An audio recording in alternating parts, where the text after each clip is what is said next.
بسم اللہ الرحمن الرحیم لقد کان فی قصصہم عبرۃ اولی الالباب ما کان حدیثا یفترا ولکن تصدیق الذی بین یدہ وتفصیل کل شیء وہدی ورحمۃ لقوم یؤمنون۔ صدق الہ العالمین۔ لقد کان فی قصصہم یعنی اس قصے کی تصدیق یہ ہے، اس میں عبرت ہے ان لوگوں کے لیے، اور اولو الالباب یعنی انبیاء و مرسلین جو تھے سابقین کے قصے میں سمجھدار لوگوں کے لیے عبرت ہے، یعنی بڑی عبرت ہے۔ اور یہ قرآن ما کان حدیث یفترا ولکن تصدیق الذی بین یدہ، یعنی جو قرآن شریف ہے یہ اس میں جو قصے ہیں وہ کوئی تراشوی بات نہیں ہے، بلکہ اس سے بھی عبرت نہ ہوتی، بلکہ اس سے پہلے جو آسمانی کتابیں نازل ہو چکی ہیں اس کی بھی یہ تصدیق کرنے والا ہے، اور ہر ضروری بات کی تفصیل کرنے والا ہے، اور ایمان والوں کے لیے ذریعہ ہدایت اور رحمت ہے۔ عزیزان کرام، آج سورہ یوسف کی آخری آیات 111 آپ کی خدمت میں ہم نے پیش کی، اور قصص الانبیاء میں حضرت یوسف السلام کے قصے کی یہ آخری نشست ہے۔ تو تمام سامعین ناظرین خدمت میں سلام اور خوش آمدید۔ عزیزان، آپ کا پسندیدہ پروگرام حقیقی عرفان قصص الانبیاء کے لیے آپ اپنا قیمتی وقت میں سے چند دقیقہ جو نکال کر لاتے ہیں اور باقاعدگی سے دیکھتے ہیں اور اپنی قیمتی آراء سے آگاہ کرتے ہیں، ہم شکر کرتے ہیں۔ اگلی نشست ہم یوسف السلام کی اولاد اور حضرت ایوب علیہ السلام کا قصہ پیش کریں گے۔ تو آئیے چلتے ہیں۔ آج کا سب سے پہلے سوال ہے کہ حضرت یعقوب نے اپنے فرزند یوسف کے کتنی بار سجدہ کیا؟ عزیزم، سجدہ ہمیشہ اس کو کیا جاتا جو بلند و بالا ہو، اور سجدہ صرف وحدہ لا شریک و خدائے بزرگ برتر کے لیے ہے۔ خدا کو چھوڑ کر کوئی اگر سجدہ کرتا کسی کو تو بت پرست ہو جاتا ہے، بت پرستی کا، اور انبیاء اس چیز سے مستثنیٰ ہیں۔ اور پیدائش 47 رکوع کی 27 سے 31 آیت میں ہم سے 4 آیت پیش کریں گے کہ حضرت یعقوب علیہ السلام جب جشن کے علاقے میں رہتے ہوئے اور وہاں اپنی جائیداد بنا لی، اور ایک دن اپنے فرزند ارجمند بادشاہ وقت مصر یعنی حضرت یوسف السلام کو آخری وصیت کے لیے بلوایا، اور اپنے راند کے نیچے ہاتھ رکھا، یوسف السلام ہاتھ رکھا، قسم لی، کہا دیکھو جان پدر، میرے بیٹے تم اپنی مہربانی اور صداقت سے میرے ساتھ پیش آئے، ہم خدا کا شکر کرتے ہیں، اور خدا اس کا تمہیں اجر عظیم عطا کرے گا، یہ ہماری دعا ہے۔ اب کوئی تمنا نہیں، بس میری ایک بات جو میری وصیت ہے، جب میں مر جاؤں تو مجھے مصر میں ہرگز دفن نہ کرنا۔ حضرت یوسف السلام نے فرمایا کہ ابا حضور، جیسا آپ فرمائیں گے بالکل ویسے ہی عمل کیا جائے گا انشاء العظیم۔ اور پھر حضرت یعقوب السلام نے اپنے فرزند سے قسم لی، حضرت یوسف السلام نے قسم کھائی، تب عیسیٰ السلام نے اپنے بستر پر سرہانے کی طرف سجدہ میں ہو گئے۔ یوسف کو سجدہ نہیں کہ بلکہ سرہانے کی طرف جہاں وہ سر رکھے ہوئے تھے، ممکن یوسف وہاں کھڑے ہوں۔ اور پھر حضرت یعقوب علیہ السلام نے اپنے فرزند سے قسم لی اور پھر عرض کر دی، یعنی کہ حضرت یعقوب السلام اپنے فرزند سے قسم لی اور حضرت یوسف السلام نے قسم کھائی، اور حضرت اسرائیل علیہ السلام نے اپنے بستر کے سرانے کی طرف جھک کر کے سجدہ کیا۔ اب سرانے میں ممکن ہے کہ اس وقت یوسف السلام وہاں کھڑے ہوں، لیکن کسی آیت میں کہیں یہ چیز بیان نہیں کیا گیا کہ ہاں انہوں نے یوسف السلام کو سجدہ کیا تھا۔ البتہ ایک جگہ آپ کو ملے گا اسی سورہ پیدائش کے 48 نمبر کی 12ویں آیت میں کہ جب یوسف السلام اپنے بیٹے کو لے کر آئے والد سے ملوانے کے لیے، افراہیم اور منسی بڑا تھا، افراہیم چھوٹا تھا، اور بالکل ان کے درمیان اپنے گھٹنے کے درمیان رکھا تھا اپنے والد کے حضور، لیکن پھر جب دونوں بچوں کو ہٹا کر کے انہوں نے اپنے گھٹنے کے بیچ سے ہٹا کے بچوں کو منہ کے بل زمین پر تک جھکے، یعنی سجدہ واجب یہ کہہ لیں نہیں، یہ احتراماً باپ کو سجدہ تھا، باپ کو سجدہ نہیں کہ جھک کر وہ آداب بجا لائے۔ سجدے کے لیے 7 چیز کا زمین سے ٹچ ہونا ضروری ہے۔ اب آپ کو یہ سوچ رہے ہیں کیسے ہو سکتا ہے کہ سجدے کے لیے 7 اعضائے جسم ہے جو جسم کا زمین کے ساتھ ٹچ ہونا ضروری ہے، مس ہونا ضروری ہے۔ سب سے پہلے پیشان 2 ہاتھ رکھیں گے، یا پیر جہاں ہے آپ جھکیں گے، 2 گھٹنا رکھیں گے، اور دونوں پیر کے انگوٹھے آپ کے ہوں گے زمین سے، اور دونوں گھٹنے 4 ہو گئے، 2 ہاتھ کی ہتھیلی 6 ہو گئے، پیشانی، یہ 7 اعضاء ہیں جو جسم سے ٹچ ہوں گے، زمین سے مس ہوں گے تو آپ کا سجدہ ہوگا۔ اور پھر نیت سجدہ بھی ہونا ضروری کہ ہم کس لیے سجدہ کر رہے ہیں۔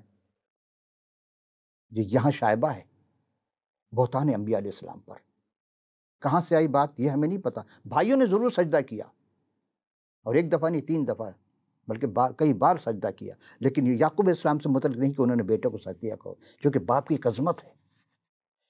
سارے بھائیوں نے جا کے فرعون کو تو سجدہ کیا، سب لوگ فرعون کو سجدہ کرتے، لیکن یعقوب علیہ السلام کو کہیں آپ نہیں دکھا سکتے انہوں نے فرعون کو سجدہ کیا ہو۔ گئے، بالکل ملاقات ہوئی تنہائی میں، تخلیہ میں ملاقات کی، اور ملاقات کرنے کے بعد یعقوب علیہ السلام نے فرعون کو دعا دی، جاتے دعا دی، پھر واپسی میں دعا دی، یہ بتانا چاہتے کہ گو کہ تو بادشاہ یہاں کا ضرور ہے، لیکن عمر میں بڑا ہوں، اور بڑا ہمیشہ بچوں کو دعا دیا کرتے ہیں، چھوٹوں کو دعائیں دیتے ہیں، برکتیں دیتے ہیں۔ یہ پچھلی نشست میں ہم پیش کر چکے۔ اور پھر عزیزان گرامی قدر، جب آپ غور کریں گے تو ان دونوں فرزندوں یعنی منسی اور افراہیم کو حضرت یعقوب علیہ السلام نے اپنے بیٹا قرار دیا تھا، یہ ہم پچھلے سے پیش کر چکے تھے۔ بالکل اسی طرح پیغمبر اسلام نے بھی اپنے دونوں نواسوں کو حضرت علی کرم اللہ وجہہ کے جو بنی فاطمہ سے 2 بچے تھے، امام حسن مجتبیٰ علیہ السلام اور امام حسین علیہ السلام، ان دونوں کو پیغمبر اسلام نے کہا تھا، حسین شہید کربلا کو بھی کہا تھا یہ میرا فرزند ہے، میرا بیٹا ہے۔ غور فرمائے آپ نے، جہاں یعقوب علیہ السلام نے یوسف علیہ السلام کے 2 بیٹوں کو، کیونکہ یہ مصر میں پیدا ہوئے تھے، اور ان دونوں کو اپنی فرزندیت قرار دے کر کے اور اپنے جائیداد میں اپنے بیٹوں کو ساتھ حصہ دیا، یہ اعلان کیا کہ میرے 2 بیٹے ہیں۔ بالکل پیغمبر اسلام نے بھی اپنی بیٹی کے دونوں بیٹوں کو، نواسوں کو، امام حسن مجتبیٰ، امام حسن شہید کربلا علیہ السلام کو حضور نے اپنے بیٹا قرار دیا تھا۔ دوسری طرف آپ آئیں کہ اور کیا فرمایا تھا یوسف السلام سے یعقوب السلام نے کہ اب جو تیرے فرزند ہوں گے وہ تیرے نام سے ہوں گے۔ بالکل اسی طرح پیغمبر اسلام نے بھی حضرت علی سے فرمایا تھا کہ اے علی، اب جو تمہاری اولاد ہوگی وہ تمہارے نام سے منسوب ہوگی۔ آپ نے دیکھا مماثلت، جس طرح یعقوب السلام کے 12 بیٹے تھے، جب ہم نام پچھلی نشست میں پیش کر چکے، تو فرزند اسلام نے بھی اپنے 12 خلیفہ متعین کیے، یعنی 12 امام، وہ پہلا حضرت امیر اسلام ہے اور آخری امام مہدی۔ اسی طرح جب یعقوب السلام نے اپنے یوسف کے دونوں بیٹے افراہیم، منسی افراہیم کو اپنے بیٹے قرار دیے تو 14 ہو گئے، 14 بیٹے یعقوب علیہ السلام کے ہو گئے۔ بالکل اسی طرح پیغمبر اسلام نے بھی فرمایا کہ 14 معصومین ہیں، 12 امام اور 2 ایک پیغمبر اسلام، ایک ان کی دختر حضرت فاطمہ الزہرا سلام اللہ علیہا، اب 14 معصومین ہو گئے۔ یہاں آپ غور کریں گے، کیا کبھی اس طرح کسی نے پیش کیا کہ کہاں سے بات کہاں سے آتی ہے؟ یہ علم عرفانیت ہے، وہ لوگ جو تصوف سے واقعی ہیں وہ اس بات کو سمجھ سکتے ہیں، دوسرے لوگ نہیں سمجھ پاتے۔ یہ علم سینہ ہے جو سینہ بسینہ چلا آتا ہے۔ آئیے ہم تیسرے سوال کی جانب چلتے ہیں، اور تیسرا سوال یہ کہ حضرت یعقوب السلام نے کہ ایام میں، آخری ایام میں رونما ہونے والی پیشن گوئی کیا فرمائی تھی، کیا باتیں تھیں؟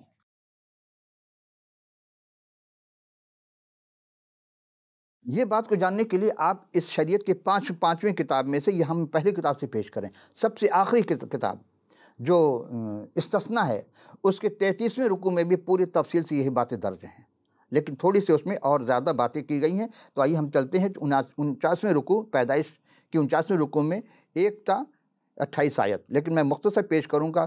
اور یعقوب نے اپنے بیٹوں کو یہ کہہ کر بلوایا کہ تم سب جمع ہو جاؤ تاکہ میں تم کو بتاؤں کہ آخری دنوں میں تم پر کیا گزرنے والی ہیں، یعنی کیا کیا باتیں رونما ہوں گی۔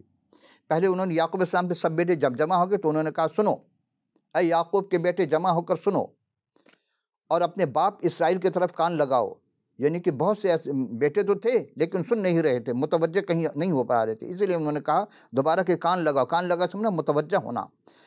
روبن کو مخاطب کیا، اے روبن، تو میرا پہلوٹا، میری قوت اور میری شہزور کا پہلا پھل ہے، تو میرے روب اور میری طاقت کا نشان ہے۔ پہلے پہلوٹے سے کہا تو پانی کی طرح بے ثبات ہے، اس لیے تجھے فضیلت نہیں ملے گی۔ دیکھا، حالانکہ بڑے بیٹوں کو جائیداد ملتی، حصہ سب کچھ ملا، لیکن فضیلت نہیں ملی، کیونکہ تو اپنے باپ کے بستر پر چڑھا تھا۔ یہ جب وقت آئے گا پھر میں بتاؤں گا یہ کس نے کیا حرکت کی تھی، یہ پچھلی نشست میں پیش کر چکا تھا، لیکن ابھی وقت نہیں ہے۔ تو نے اسے نجس کیا، روبن میرے بچھونے پر چڑھ گیا، شمعون اور لاوی تو بھائی بھائی ہیں، ان کے تلواریں ظلم کے ہتھیار ہیں، اور اے میری جان ان کو مشورہ سے شریک نہ ہو، اے میری بزرگی ان کی مجلس میں شامل نہ ہو، کیونکہ انہوں نے اپنے غضب میں ایک مرد کو قتل کیا اور اپنی خود رائی سے بیلوں کے کونچیں کاٹیں۔ 7ویں آیت، لعنت ان کے غضب پر کیونکہ وہ تند تھا، اور ان کے قہر پر کیونکہ سخت تھا، میں انہیں یعقوب میں الگ الگ اور اسرائیل میں پراگندہ کر دوں گا۔ اور اے یہودا، ہر بیٹے کا نام لے رہے ہیں اور اس کے بارے میں بتا رہے ہیں کہ تو کیا ہے اور کیا بنے گا، کیا ہوگا۔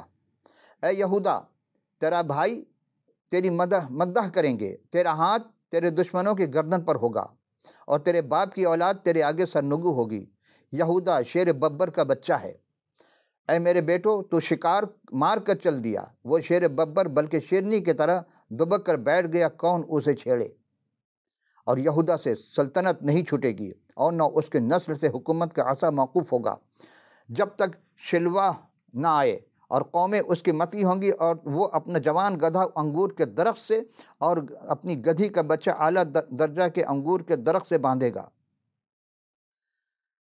وہ اپنا لباس میں اور اپنی پوشاک آب انگور میں دھوئے گا، اس کی آنکھیں میں کے سبب سے لال اور اس کے دانت دودھ کی وجہ سے سفید رہا کریں گی۔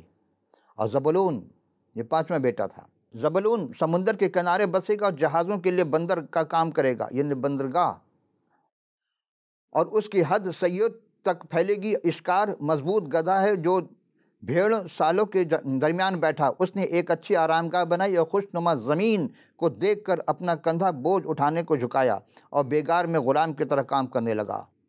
دان اسرائیل کے قبیلوں میں سے ایک کی مانند اپنے لوگوں کا انصاف کرے گا، اور دان راستے کا سانپ ہے، وہ راہ گزر کا افعی ہے جو گھوڑے کے عقب کو ایسا ڈستا ہے کہ اس کا سوار پچھاڑ کھا کر گر پڑتا ہے۔ 8ویں آیت کہ اے خداوند، میری نجات کی راہ دیکھتا آیا ہوں، جد پر ایک فوج حملہ کرے گی، پر وہ اس کو دبلا نہ پر چھایا مارے گا۔ آشر نفیس اناج پیدا کرے گا اور بادشاہوں کے لائق لذیذ اشیاء مہیا کرے گا۔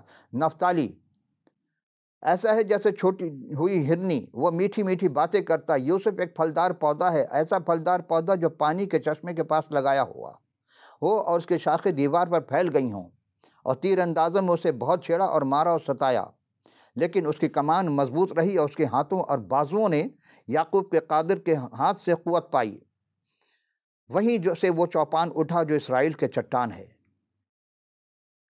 یہ تیرے باپ کے خدا کا کام ہے جو تیری مدد کرے گا، اسی قادر مطلق کا کام جو اوپر سے آسمان کی برکتیں اور نیچے سے گہرے سمندر کی برکتیں یا چھاتیوں اور رحموں کی برکتیں عطا کرے گا۔ اور تیرے باپ کی برکتیں تیرے باپ دادا کی برکتیں کہیں زیادہ ہیں اور قدیم پہاڑوں کی انتہا تک پہنچی ہیں۔ وہ یوسف کے سر بلکہ اس کے سر کی چاندی کے پر جو اپنے بھائیوں سے جدا ہوا نازل ہوں گی۔ اور بنیامین پھاڑنے والا بھیڑیا، وہ صبح کا شکار کھائے گا اور شام کو لوٹ کا مال بانٹے گا۔ اسرائیل کے 12 قبیلے یہی ہیں، اور ان کے باپ نے جو باتیں کہہ کر ان کو برکت دی وہ بھی یہی رہیں، ہر ایک کو ان کو برکت کے موافق اسے برکت دی۔ عزیزان گرامی، یہ وہ پیشن گوئی تھی جو یعقوب السلام نے اپنے آخری ایام میں کی تھی۔ اب آئیے ہم چلتے ہیں چوتھے سوال کی جانب۔ چوتھا سوال یہ کہ یعقوب علیہ السلام کی وفات کس عمر میں ہوئی اور ان کی میت کے ساتھ کیا کیا گیا اور کہاں دفن ہوئے؟ دیکھیے، یعقوب علیہ السلام نے اپنے بیٹے یوسف علیہ السلام سے صرف وصیت لی تھی اور کسی بیٹے کو شامل نہیں کیا تھا۔ اس لیے ایک بات اور سمجھ لیجیے یہاں پہ کہ چونکہ یعقوب علیہ السلام معصوم ہیں، نبی ہیں، اور یوسف علیہ السلام بھی نبی ہے، تو نبی کے میت کو نبی ہی دفن کرے گا، یا جو اس معیار کا ہوگا، وہ جو متقی ہوگا وہی کر سکتا، دوسرا نہیں لگا سکتا ہاتھ۔ اس لیے انہوں نے بلا کر کے اپنے بیٹی یوسف علیہ السلام کو وصیت کی تھی، قسم لی تھی ران کے نیچے ہاتھ لگ کے، اور یعقوب یوسف علیہ السلام نے ویسا ہی کیا جیسا انہوں نے حکم دیا تھا۔ اور یہ ہم 49ویں رکوع کی 29 سے 33 آیت ہم آپ کی خدمت میں پیش کر رہے ہیں۔ پھر اس نے ان کو حکم کیا اور کہا کہ میں اپنے لوگوں میں شامل ہونے پر ہوں، مجھے میرے باپ دادا کے پاس اس مغیرہ میں جو عفرون حتی کے کھیت میں ہے دفن کرنا، یہ انہوں نے کہا تھا، یہ وصیت کی تھی۔ اب آئیے ہم دیکھتے ہیں کہ 30ویں آیت میں کیا درج ہے، کیا مرقوم ہے۔ یعنی اس مغارہ میں جو ملک کینان میں ممرے کے سامنے مقفیلہ کے کھیت میں ہے۔ کیوں یہاں دفن ہونا چاہتے تھے یعقوب علیہ السلام؟ اس لیے جسے ابراہیم علیہ السلام نے کھیت سمیت عفرون حتی سے مول لیا تھا۔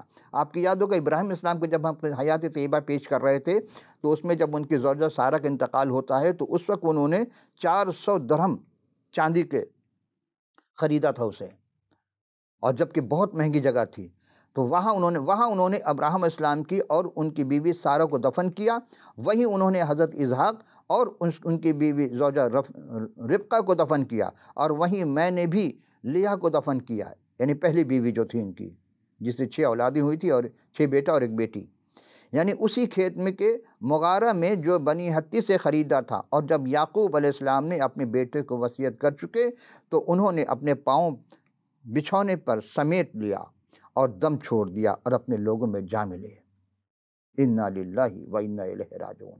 یہاں یعقوب علیہ السلام کا انتقال ہو جاتا ہے۔ عزیزان گرامی قدر، اب ہم چوتھے سوال کی جانب چلتے ہیں اور دیکھتے ہیں چوتھا سوال کیا ہے۔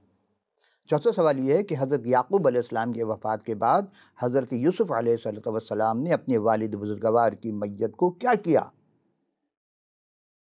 اہم سوال، یہ کسی تاریخ میں آپ کو نہیں ملے گا انہوں نے کیا کیا، ہم نے کسی تفسیر میں نہیں دیکھا، بس انتقال ہوا انہوں نے وہاں وصیت کے مطابق دفن کر دیا۔ نہیں، میت کے ساتھ کیا کیا؟ بھلا میت کے ساتھ کوئی گستاخی کر سکتا ہے؟ نہیں کر سکتا، لیکن چونکہ یوسف علیہ السلام وہاں بادشاہ ہیں، حاکم وقت ہیں، اور انہوں نے کیا کیا یہ ہم توریت مقدس، کتاب مقدس کا جو شریعت کی 5 کتابیں اس میں سے پہلی شریعت کی کتاب، یہ آخری رکو میں ہم پہنچ گئے، یعنی 50ویں رکو میں، اور اس میں 3 سوال اور آ رہے ہیں، ہم وہ پیش کر کے پھر آپ سے اجازت چاہیں گے۔ تب یوسف اسلام نے اپنے والد کے منہ سے لپٹ کر اس پر روئے اور ان کو چوما، یعنی بوسہ دیا والد کے چہرے مبارک کو۔ اور یوسف نے ان طبیبوں کو جو اس کے نوکر تھے اپنے باپ کے لاش یعنی میت میں خوشبو بھرنے کا حکم دیا۔ اس سے پہلے کبھی کسی کے ساتھ نہیں ہوا۔ اعجاز دیکھیے کہ ان کے صبر کا کیا اعجاز دیا خدا نے، کہ بیٹی کی جدائی تھی اور یہاں جب میت ہے ان کی پڑی ہوئی ہے تو ان حکیموں کو بلوایا، ان طبیبوں کو بلایا، وہ جو اس زمانے کے سرجن تھے اور ان کے ملازم تھے، کیونکہ بادشاہ وقت تھے مصر میں، ان سبوں کو بلایا اور کہا کہ میرے والد کی جو میت ہے اس کے خوشبو بھرا جائے۔ 100 طبیبوں نے اسرائیل کی میت کو یعنی لاش میں خوشبو بھری، اور اس کے 40 دن پورے ہوئے، کیونکہ خوشبو بھرنے میں اتنے ہی دن لگتے ہیں۔ یہ جو لوگ 40واں مناتے ہیں نا، اکثر ان کو یہی نہیں پتہ 40واں کیوں مناتے ہیں۔ وہ سمجھتے ہیں قبر میں یہ حال ہو گیا ہوگا، فلاں ہو گیا، نہیں، وہ 40ویں دن یوسف علیہ السلام نے اپنے والد بزرگوار کو 40 دن زمین پر رکھا تھا انتقال کے بعد، اور ان کے جسم میں خوشبو بھری گئی تھی ان حکیموں، ان سرجنوں کے ذریعہ، اور 40 دن لگے، اور مصری اس کے لیے 70 دن تک ماتم کرتے رہے۔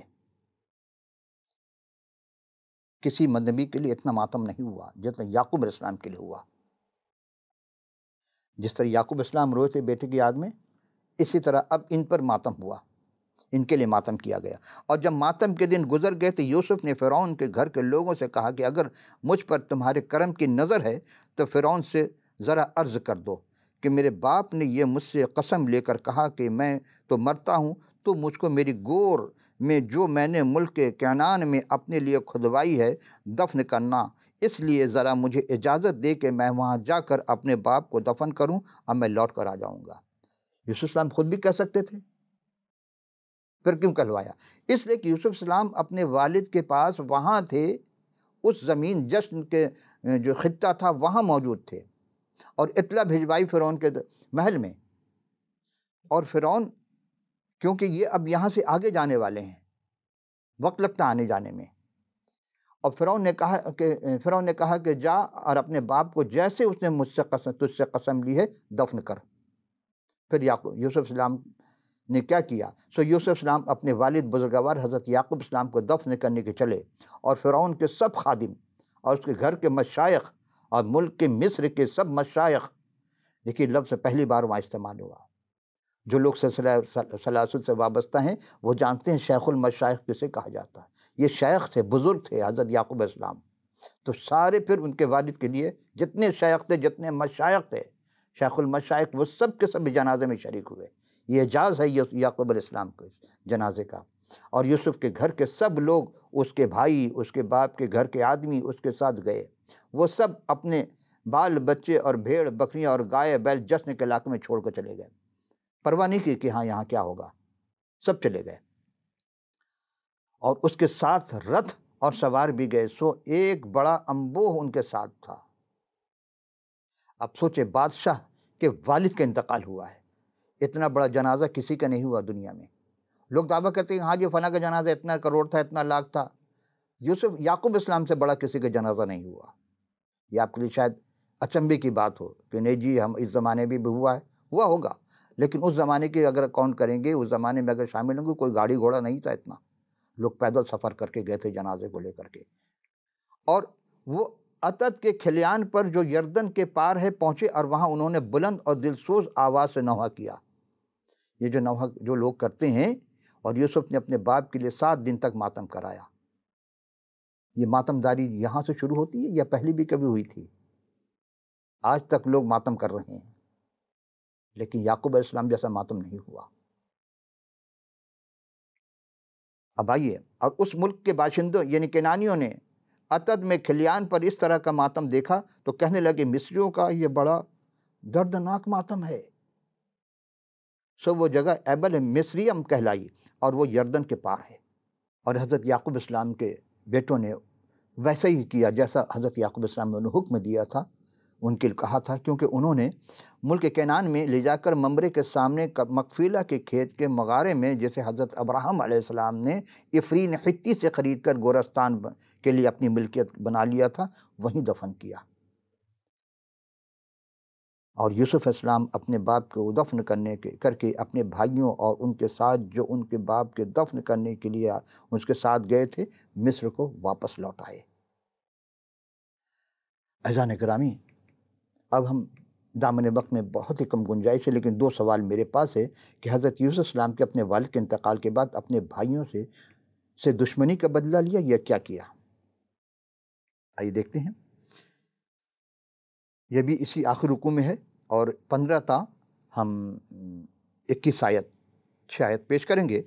اور یوسف السلام نے اپنے بھائیوں کو دیکھ کر ان کا باپ مر گیا، کیونکہ سب کا باپ وہی تھے۔ کہنے لگے یوسف السلام کہ شاید ہم سے دشمنی کریں۔ ان کے بھائیوں نے کہا کہ شاید ابھی ہم سے دشمنی کا باپ نہیں ہے۔ ہوتا یہ ہے کہ جب باپ مر جاتے ہیں تو جو بڑا بیٹا ہوتا ہے، وہ جو جائیداد جس کے پاس زیادہ ہوتی ہے، جو زیادہ طاقتور ہوتا ہے، وہ سب کو قابو کر لیتا ہے، جائیداد بھی نہیں دیتا ہے۔ ہر زمانے میں ایسا تو ہوتا رہا، لیکن یہاں ایک درس دیا یوسف السلام نے کہ ٹھیک ہے تم مجھ سے دشمنی کر چکے، لیکن تمہیں یاد کرو گے جب تم پہلی بار آئے تھے ہم نے تمہیں اناج دیا تھا، نہیں یہ نہیں جتایا، باپ کے لیے ہم نے سامان بھیجا، یہ بھی نہیں جتایا، بلکہ کیا کہا؟ بھائی جی سوچ دے کہ دشمنی کرے گا، ساری بدی کا ہم سے جو اس سے کی ہے پورا بدلہ لے گا۔ سو انہوں نے یوسف کو یہ کہلا بھیجا کہ تیرے باپ نے اپنے مرنے کے آگے یہ حکم کیا تھا کہ تم یوسف سے کہنا کہ اپنے بھائیوں کی خطا، ان کا گناہ اب بخش دے، کیونکہ انہوں نے تجھ سے بدی کی، سو اب تو اپنے باپ کے خدا کے بندوں کی خطا بخش دے۔ یوسف نے ان کی یہ باتیں سن کر رو دیا، یعنی صرف رو پڑے، اور انہوں نے خود اپنے بھائی کے سامنے جا کر اپنے سر ٹیک دیے۔ سر ٹیکنا سے مراد یہاں سجدہ نہیں کیا، بلکہ ایک خادم کی طرح اپنے کو پیش کیا، کہا کہ ہم تیرے خادم ہیں۔ خادم پر بھی ایک ایسے جلیل القدر انسان، جو کامل انسان، کامل خدا تھا، اپنے اس ایام کے آخری شب میں خادم کی صورت اختیار کی تھی۔ یعنی حضرت مسیح سلام علیہ نے بھی وہ ایسا جیسا خادم کوئی نہیں بن سکا، اور وہ خدمت کی، اپنے شاگردوں کے پیر دھلائے، اور اس طرح کسی استاد نے اپنے پیر نہیں دھلائے، کسی اور نے اس طرح کا کام، یہ سنت کو ادا نہیں کیا، یہ صرف ایک ہی ہے جہاں سنت ادا کی جاتی ہے۔ تو حضرت یوسف السلام نے ان سے کہا مت ڈرو، کہا میں خدا کی جگہ پر ہوں۔ کیا میں خدا کی جگہ پر ہوں؟ میں خدا نہیں ہوں، میں بندے خدا ہوں۔ تم نے مجھ سے بدی کا ارادہ کیا تھا، لیکن خدا نے تمہاری بدی کو نیکی میں بدل دیا، نیکی قصد کیا تاکہ بہت سے لوگوں کو میں جان بچا پاؤں۔ چنانچہ آج تک ایسا ہی ہو رہا ہے، اس لیے تم مت ڈرو، میں تمہاری اور تمہارے بال بچوں کی پرورش کرتا رہوں گا۔ یوں انہوں نے اپنی ملائم باتوں سے ان کو خاطر جمع کی۔ آخری سوال کہ حضرت یوسف اسلام کا انتقال کب ہوا؟ کیونکہ ہم نے کہا آخری قسط ہے، آج آخری نشست ہے، بالکل آخری میں چند دقیقے رہ گئے، آپ کی خدمت میں پیش کر دوں۔ اور یہ آخری رکوع ہے پیدائش کی، تکوین کی، اور آخری چند آیت ہے 22 سے 26، کل 4-5 آیت میں پیش کر کے آپ سے اجازت چاہوں گا۔ اور یوسف اسلام اور اس کے باپ یعنی یعقوب اسلام کے گھر کے لوگ مصر میں رہے، اور یوسف اسلام نے 110 برس تک حیات رہے، اور انہوں نے اپنے فرزند افراہیم اور اس کی اولاد یعنی تیسری پشت تک دیکھی، اور منسی کے بیٹے مکیر کی اولاد کو بھی یوسف علیہ السلام نے اپنے گھٹنوں پر کھلایا، اور یوسف علیہ السلام نے اپنے بھائیوں سے کہا کہ مرتا ہوں اور خدا یقیناً تم کو یاد کرے گا، تم کو اس ملک سے نکال کر اس ملک میں پہنچائے گا جس کے دینے کا قسم اس نے ہمارے پردادا حضرت ابراہیم السلام، ہمارے دادا حضرت اسحاق علیہ السلام اور ہمارے باپ حضرت یعقوب علیہ السلام سے قسم کھائی تھی۔ دیکھیں، انسان قسم کھائے وہ بات اور ہوتی ہے، قسم توڑ بھی دیتا ہے، بھول بھی جاتا ہے، لیکن رب اگر قسم کھائے تو اس کو پورا کرتا ہے، کیونکہ خدا اپنے وعدے میں کامل ہے، وہ کبھی اپنے وعدے کو نہیں بھولتا۔ اور یوسف السلام نے بنی اسرائیل سے قسم لے کر کہا کہ خدا یقیناً تم کو یاد کرے گا، سو تم ضرور میری ہڈیوں کو یہاں سے لے جانا۔ جو وصیت باپ نے کی تھی وہی بیٹا کر رہا ہے، کیوں؟ انہیں پتہ کہ آنے والے وقت میں یہاں بہت کچھ ہونے والا ہے، تو اسی لیے بھائی سے کہا کہ مجھے یہاں دفن نہیں کرنا۔ اور یوسف نے 110 برس کا ہو کر وفات پائی، اور انہوں نے اس کے لاش میں خوشبو بھری اور مصری میں ہی میں تابوت میں رکھا۔ یہ طریقہ کار تھا جس طرح یعقوب علیہ السلام کی میت کے ساتھ خوشبو بھرا گیا، اور چونکہ یہ بادشاہ تھے وہاں کے، تو بادشاہوں میں اس وقت سے ایک طریقہ چلا آ رہا ہے کہ جس میں خوشبو بھرے جاتے تھے، اور یہی رسم پھر رہا کہ اس کو وہ کپڑے لپیٹ کر کے اس کو سونے یا چاندی کے وہ اس میں پانی میں اس ڈیڈ باڈی کو، اس میت کو کفن کے ساتھ اس کو لپیٹا جاتا تھا۔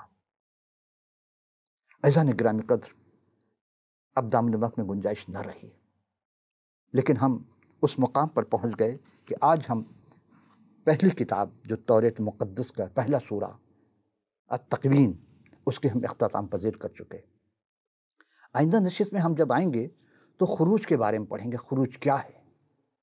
یہ قصص الانبیاء کی کتاب، بہت سی باتیں جو آپ کو قصص الانبیاء میں یا قرآن شریف میں نہیں ملیں گی، وہ اسی کتاب مقدس میں تفصیل کے ساتھ درج ہے۔